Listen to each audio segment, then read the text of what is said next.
It all started a few months ago when my best friend and I made plans for the perfect trip. We'd been talking about it for weeks, an adventure we'd both dreamed about for years. We'd even saved up for it, marking the dates on our calendars, planning all the activities we wanted to do, and getting excited for the memories we'd make together. But a week before we were supposed to leave, I got a text from her. It was out of the blue, and it hit me like a ton of bricks. "I'm sorry, I just can't afford it right now," she wrote. "I'm really bummed about it, but I'm going to have to cancel." I was shocked, and honestly, I was hurt. We'd been talking about this trip for so long, and now, suddenly, she was backing out.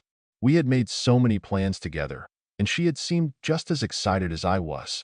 I tried to be understanding, telling her that I totally get how tough money can be sometimes, and I didn't want to push her if it wasn't in her budget. But still, something felt off. She had never brought up any financial issues before.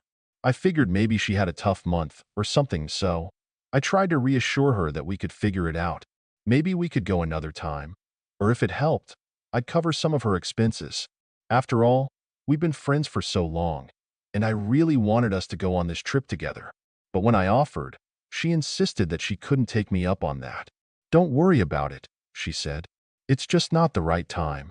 I tried not to take it too personally, telling myself that sometimes things just don't work out. But deep down, I couldn't shake the feeling that there was something more going on.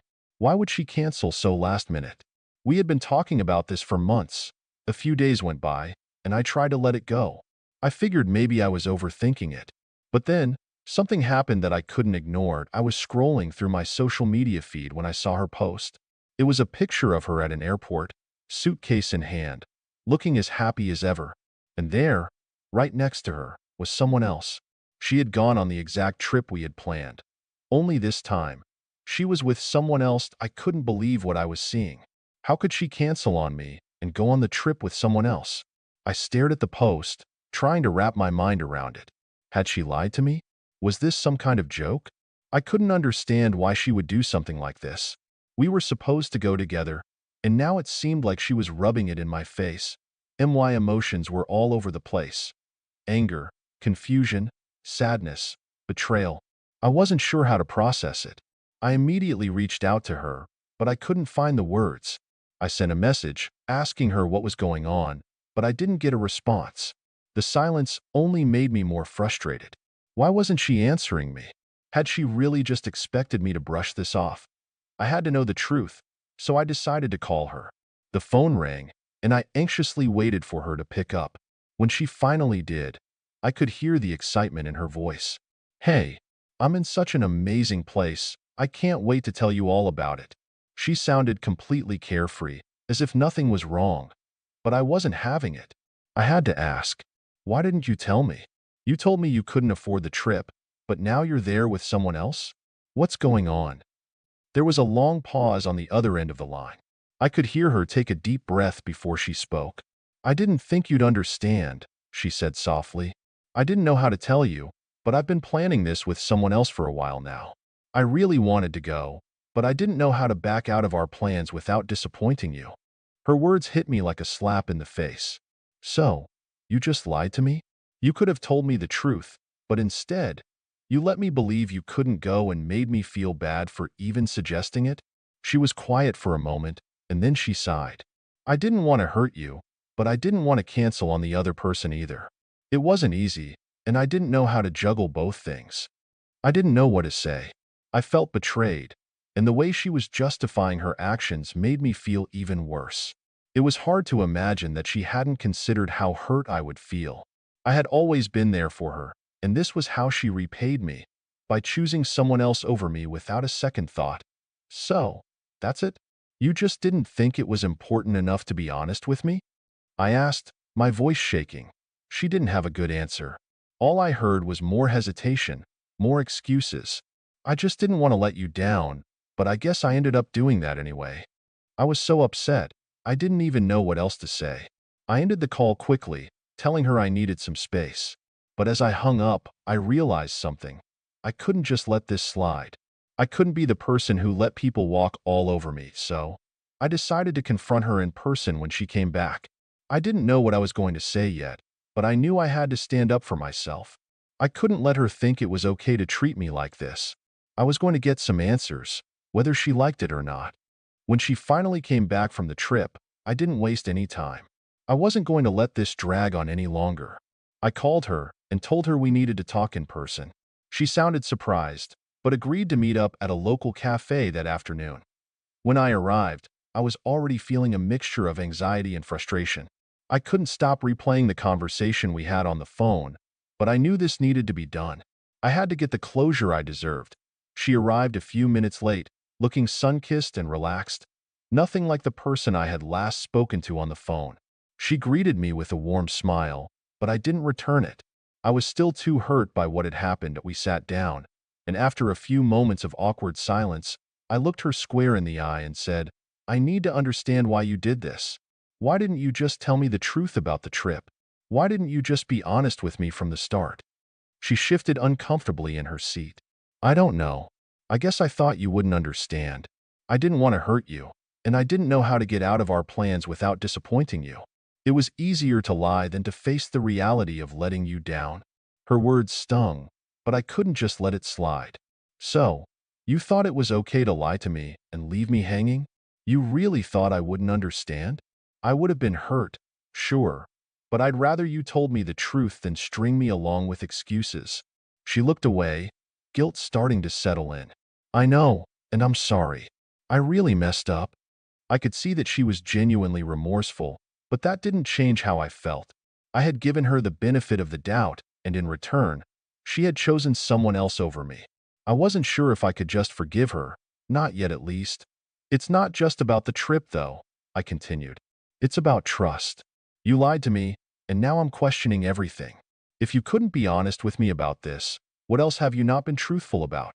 She was silent for a long moment, then looked at me with tears in her eyes. "I don't want to lose you as a friend. I messed up, and I'll do whatever it takes to make it right." At that moment, I felt torn. I wanted to believe her, but the hurt was still fresh. "I need time to think about all of this. It's not something I can just get over right away." She nodded, understanding. "I get it. I know I've broken your trust, and I don't expect you to forgive me right away. But I want you to know that I'm truly sorry. And when you're ready, I'll be here."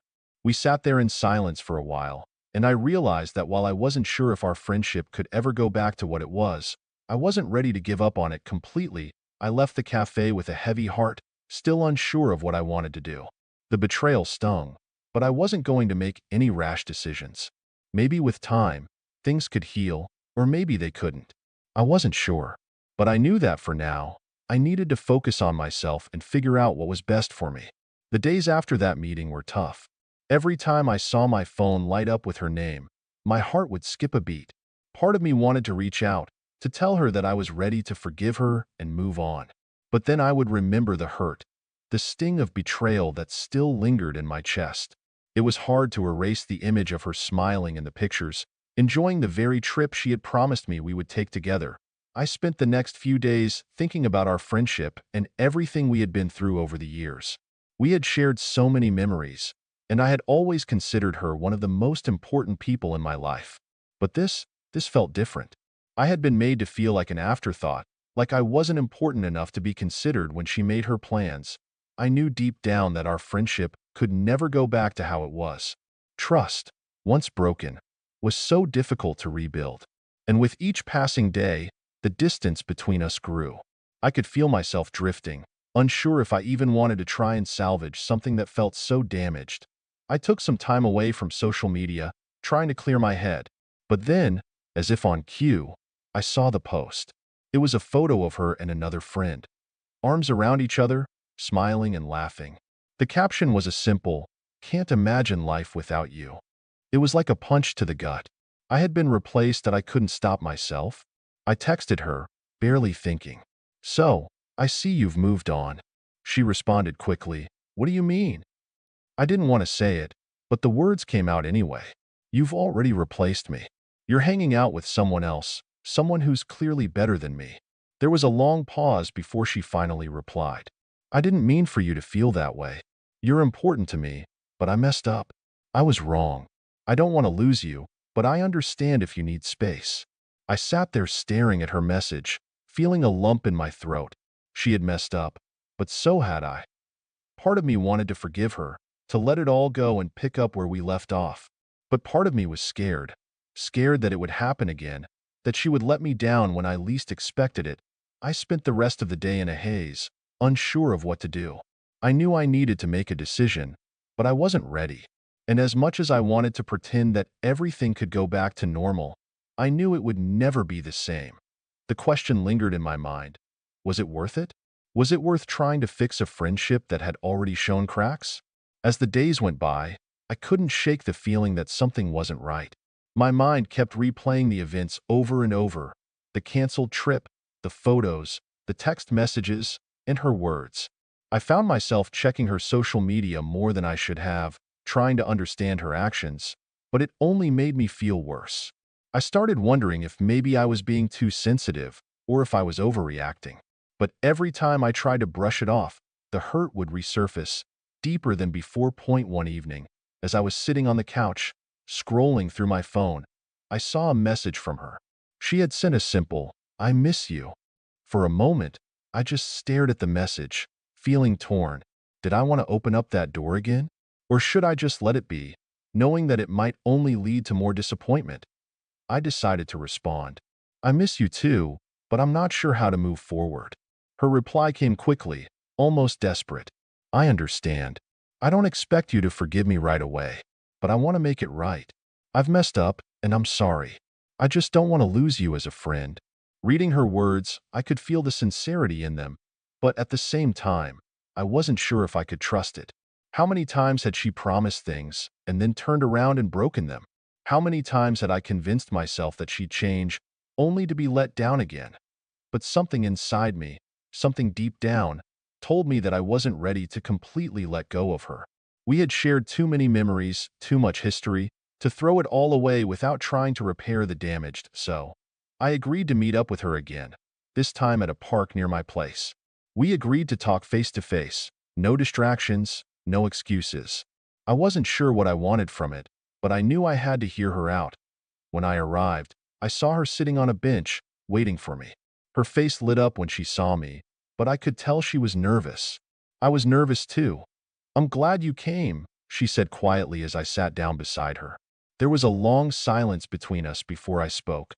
"I've been thinking a lot about everything," I started, trying to keep my voice steady. "And I don't know if I can just forget what happened. You lied to me. You hurt me. And that's hard to get past." She nodded, her eyes filled with regret. "I know. And I don't expect you to just forgive me. I've made mistakes, and I don't want to make excuses for them. I just want a chance to show you that I can do better." There was a quiet pause, and I felt myself wavering. She sounded so genuine, but could I really trust her again? "I don't know if I can just pick up where we left off," I said softly, "but I'm willing to try. I just need to know that I'm not going to get hurt again." Her face softened, and I could see the emotion in her eyes. "I understand, and I'm willing to work for it. I'll prove to you that I'm not the person who let you down. I'll be there for you, no matter what." It was the reassurance I needed, even if it didn't completely erase the doubts in my mind. Maybe, just maybe, we could rebuild what we once had. But I knew it wouldn't be easy. It would take time, trust, and patience. But for the first time in days, I felt a glimmer of hope. After that conversation, things were different, but not exactly the way I had hoped. We tried. I'll give her that. We spent time together, laughed at old inside jokes, and even planned a new trip. This time one that we could both actually afford. But something felt off. The connection we had before, the one that made her the person I trusted most, wasn't there anymore. It wasn't like she was the same person, or like I was either. There was an awkwardness that lingered, a reminder of the betrayal I couldn't quite shake off. First, I thought maybe I was just being paranoid. Maybe I was overthinking it. Maybe it was just going to take time. But then came the day when she canceled plans with me again. This time, it wasn't even for a good reason. She told me she was too tired and needed to rest. I didn't say anything. I didn't even respond right away. I sat there, staring at my phone, remembering the last time she had canceled and then posted about being out with another friend. I couldn't help myself.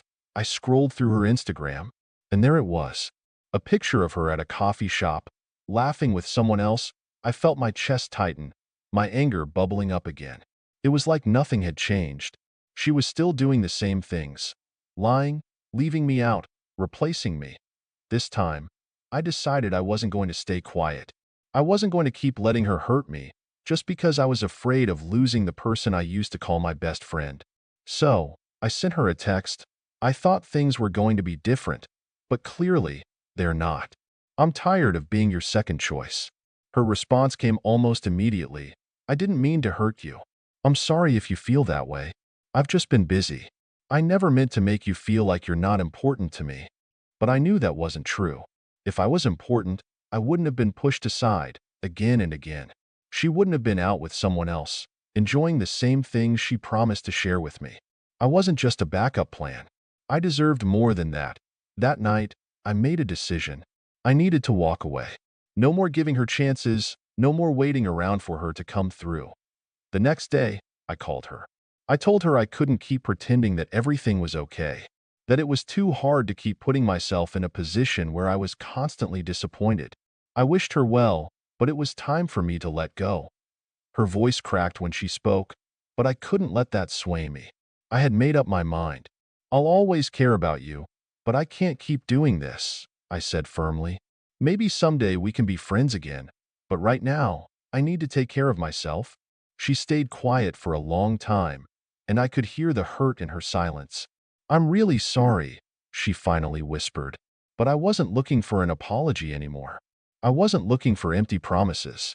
I was looking for peace, and that meant moving on. As I hung up the phone, I felt a weight lift off my shoulders.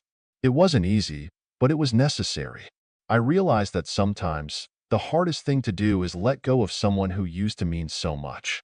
But I knew I had to, for my own well-being. Days passed, and I couldn't help but think about the decision I had made. In some ways, it felt like a relief, like a heavy burden had been lifted from my chest. I was no longer constantly second-guessing myself, wondering if I was doing the right thing by trying to maintain that friendship. But in other ways, it was harder than I thought it would be. I kept picturing the fun times we used to have, the late-night talks, the trips we planned, the promises we made to each other. It felt strange, almost surreal, to think that all of that was gone now. I spent a lot of time reflecting, trying to make sense of it all. How had things gotten to this point? How had the friendship that had once been the most important thing in my life turned so toxic? Was it all just a gradual buildup of small disappointments? Or was there a turning point I hadn't noticed? As I thought more about it, I realized something that stung. It wasn't just the trip that had hurt me, it was everything. The lies, the broken promises, the times I'd been left waiting, the times she had chosen others over me. It wasn't just about one incident. It was a pattern of behavior that had been there all along, and I had ignored it because I didn't want to face the truth. I had been so invested in keeping the friendship alive that I had let myself be treated like an afterthought. One afternoon, I got a message from her.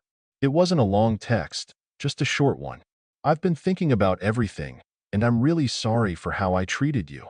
I hope we can talk soon. My first reaction was to ignore it. But then, I stopped myself.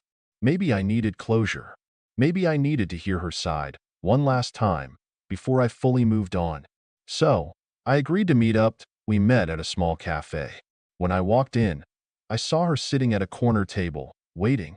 She looked a little different, more put together, but there was a sadness in her eyes. I sat down, and for a moment, neither of us said anything. It was one of those heavy silences that hangs between two people who know something has changed but don't know how to put it into words. Finally, she spoke. I've been selfish. I know I've hurt you, and I can't take that back. I've realized that I've been prioritizing other people, other things, over our friendship, and I'm really sorry for that. I listened, but part of me was still guarded. She was saying all the right things now, but had she really changed? Or was this just another one of her apologies that would lead to the same old behavior? I'm not asking for forgiveness, she continued, but I want you to know that I'm working on myself. And if you ever want to try again, I'll be here. For a moment, I considered what she said. Could I really forgive her and try again? Could I trust her not to hurt me again? I wanted to believe that people could change, that this conversation meant something, but deep down, I knew I wasn't ready to go back to where we had been, so I told her what I had learned. I appreciate your apology. I do. But I've realized that I need to let go. I can't keep waiting for things to change when they never do. Her eyes filled with tears, and I felt a pang of guilt, but I knew this was the right choice. I had to choose myself this time. Maybe one day, we can reconnect, I said softly, but for now, I need to keep moving forward. We said our goodbyes, and as I left the cafe, I felt both sad and relieved. I had made the hard choice, but I was proud of myself for doing it. I wasn't the same person who had put up with her mistakes, and I wasn't going to let anyone treat me like that again. What do you think? Did she make the right choice by walking away? Or should she have given her friend one more chance? Let us know in the comments below. Everyone's got their own perspective, and we'd love to hear yours. And if you want to hear more stories like this, be sure to subscribe. More drama and more life lessons are coming your way. You won't want to miss it.